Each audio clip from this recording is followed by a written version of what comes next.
So it's the Miami Dolphins bye week. They're currently 7-3, leading the AFC East. Tua plays very well in a victory. They just beat the Cleveland Browns this past week to get that 7-3 record. And they got a gift because the Buffalo Bills dropped another game, a heartbreaking game to the Minnesota Vikings. But regardless of that win, they would have also had the tiebreaker anyway from their win against the Bills earlier the year. What do you think of this current Miami team? I mean, they've really come together well this season. Miami's offense is really fun. And that's something that literally has not been said in either of our lifetime. Again, the last time the Dolphins had a top 10 ranked offense was 1995. The last Dan Marino playoff season was the last time the Dolphins had a top 10 ranked offense. The Dolphins offense is going to finish in the top 10. It might finish in the top 5. It's really fun to watch too. Can I take a little bit of a victory lap here? I did say Mike McDaniel would be a good acquisition for that team, despite them not acquiring a Sean Payton like we talked about or their original plan. They still got a very talented offensive mind in their building. And Mike McDaniel, you talk about a guy that Kyle Shanahan credits and gives a lot of praise over for how that team has performed offensively over the last couple of years. Mike McDaniel has been his guy. When we talk about the other disciples like LaFleur or McVay, they had the least time around Kyle. McDaniel was the one that was with him through thick and thin over the last few years in San Francisco and was the last one to get the opportunity to get a head coaching spot. He was a guy that had one mission. I'm going to build up Tua because we've seen so many people tearing down Tua. We go back to the previous administration with Brian Flores and not deciding whether they wanted to start him or Ryan Fitzpatrick, the back and forth there. Mike McDaniel, whether it was bullshit or genuine, got on the phone with Tua and said, hey, dude, you're one of the most accurate quarterbacks in the league. I'm so excited to work with you. And we're seeing that come to pass as he loads him up with guys like Tyreek Hill, Jaylen Waddle surrounding him, makes the trade for Jeff Wilson Jr. a couple weeks ago. They signed Teron Armstead, who right now is currently ranked as a top 5 offensive lineman in the NFL. Taking advantage of the rookie contract that Tua is on, and they're having fun out there. Now that they got the victories, now that they have the win equity for Mike McDaniel, you could tell that this team is really starting to rally around him. And I think that that's one of the cooler parts because once you have the confidence in your coach and the coach has shown that they can win games, the ultimate deodorant in sports can win games, then players can play more freely, have more fun, and be more loose out there. And I think that we've seen the positive results of that for the Miami Dolphins. Absolutely. And Tua actually looks really good. Like, I'm someone who said at the start of the year, we know, and I still believe this, by the way, even playing the way that he has, we know what Tua isn't, but we don't know what Tua is. Like, we know he's not going to be someone who with the incredible playmaking ability of a Justin Herbert or a Lamar Jackson, but that's okay. Like, I mean, maybe they hoped that would be the case when they picked him at the top of the draft, but we knew he wasn't going to be that. So to see the development and what he's become now, which is someone who the offense is built in a way where they've acquired talent. They've given him protection on the offensive line. The running game that was absolutely atrocious the first 7 weeks of the season has turned a corner since they bailed on Edmonds and Gaskin and went with Mostert and Jeff Wilson. A big part of that is the offensive line also got healthy for the Dolphins. There's kind of a correlation between all of that happening.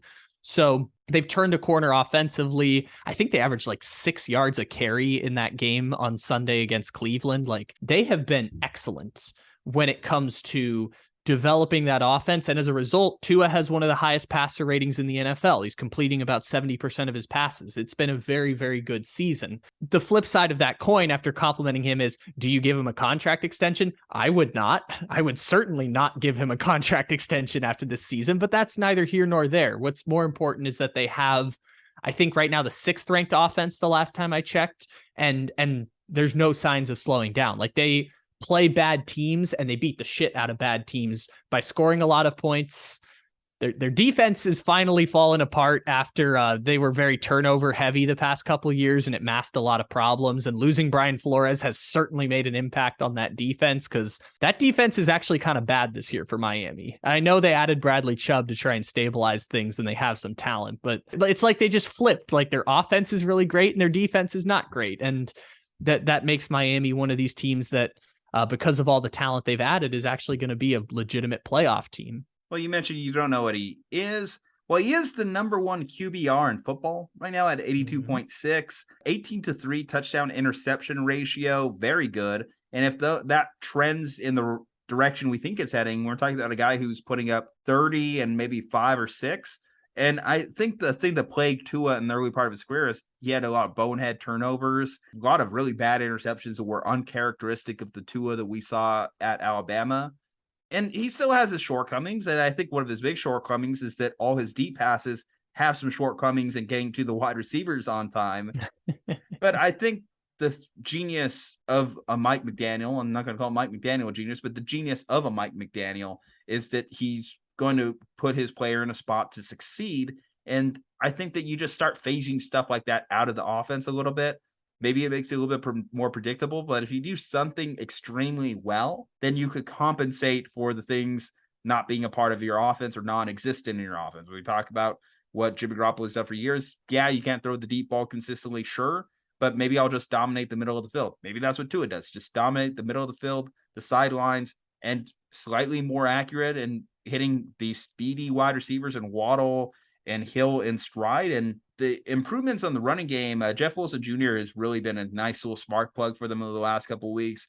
Had a couple touchdowns in the debut, solid running efforts the last couple of weeks. And with Raheem Mostert, obviously, it's just been a matter of health.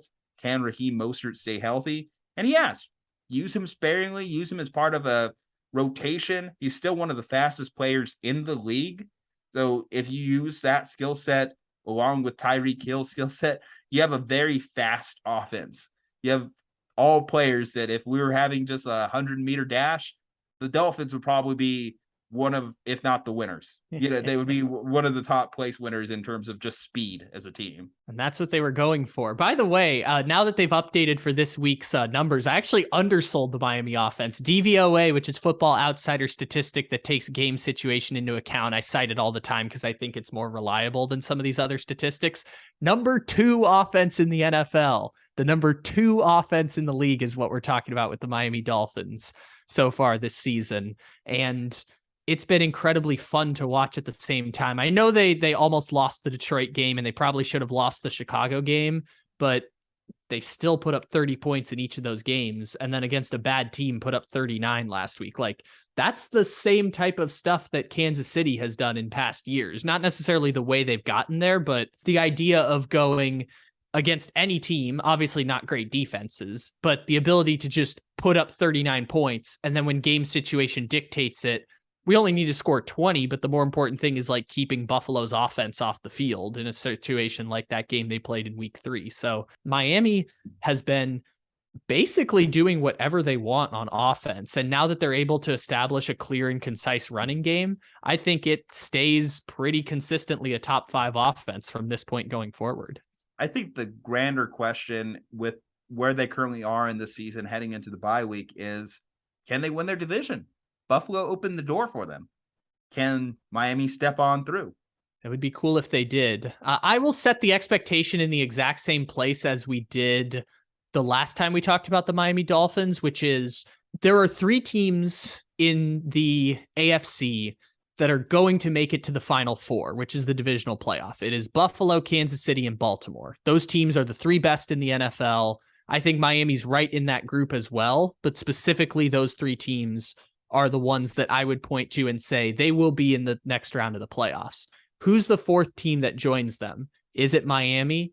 Is it Tennessee? Again, this could be weird based on matchups. Like if for some reason the Dolphins have to play the Ravens in the first playoff game, or the Bills have to play the Ravens in the first playoff game, or something weird like that, circumstances abiding. But basically, who's the 4th team that's going to get in? And I think it's very clearly Miami. Miami is very clearly ahead of the competition when it comes to the rest of the group in the AFC.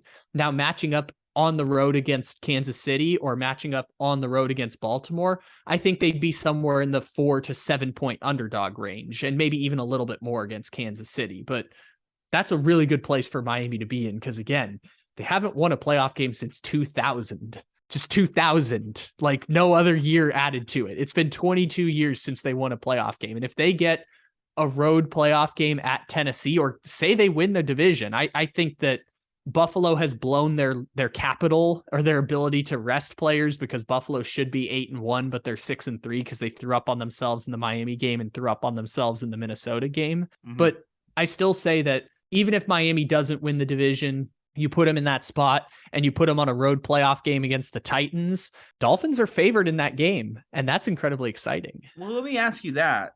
How important is it for them to win the division? Because I kind of feel as though, given what we've seen from this offense, high flying, quick moving offense, that we would like to see them at home in Miami, as opposed to going on the road when we start talking about these weather games in Kansas City or Buffalo or wherever it may be. I will say Miami does get quite cold in January. I will say it's not the same as some of these other places. 60 degrees. I mean, I have to wear a jacket indoors. It's like 50 degrees where I am right now. I mean, golly gee. At very least, just, tie a sweater around your waist just to, make sure that your body stays warm. So as it relates to Miami, it'd be cool if they got a top seed, because then it means an easier playoff matchup, right? So like if they get to play the Jets in the first playoff game, that's better for them. If they get to play the Bengals in the first playoff game, better for them. Ideally, you would want to have an easier first round matchup. And by the way, if they win that first playoff game in 22 years, it'd be pretty cool to do it in front of the crowd in Miami, right? They're not going to get the 1 seed. So we're talking about like a 2 or 3 seed situation here for Miami. So I think that that's really interesting to think about. Like, hey, they could win their first playoff game at home instead of doing it in like shitty, cold Nashville, Tennessee. So I think it would be like nice to talk about them winning the division and getting a home playoff game, but I don't think that they're one of these teams that we're talking about like legitimate turning over the entire landscape of the AFC by winning that division, which, by the way, I think is still far-fetched. Like, for all that we've talked about, they still have the same record as Buffalo at this point. I know Buffalo's 6-3, but